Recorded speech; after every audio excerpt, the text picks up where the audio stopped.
For hundreds of years, Korea has been a battleground for competing nations and ideas. The last century, the darkest in the peninsula's history, has seen it divided as never before.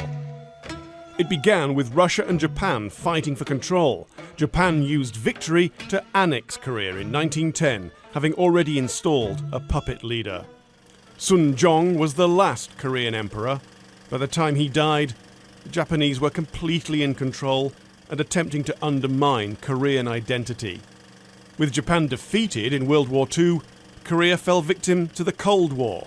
It was divided into two spheres of influence along the 38th parallel. The Americans controlled south of the line, the Russians installed a communist regime in the north. The separation around the 38th parallel between North and South and the spheres of influence and the Cold War obviously had a huge impact on the way the two countries sort of like set on a different course. Before an avalanche of Chinese manpower sweeping down below the 38th parallel. In 1950, the North, now backed by China, launched a surprise attack. Those in favour will please raise their hands. The UN supported what it called a police action to repulse the advance. The Korean War had begun. A strongly equipped force of seasoned troops prepared to take off by transport plane for the Far East.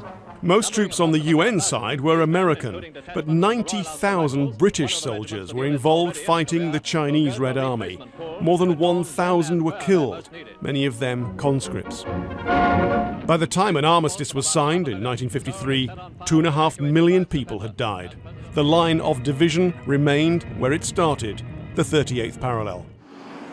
After the war, South Korea's economy prospered under a capitalist dictatorship, eventually becoming a democracy. North Korea remains an economic basket case, a police state ruled by the same family for 3 generations. First Kim Il-sung, then his son Kim Jong-il, now the grandson Kim Jong-un. The legacy of that dark century leaves 2 countries, one defended by China, the other by the USA, each glowering at the other across an artificial divide.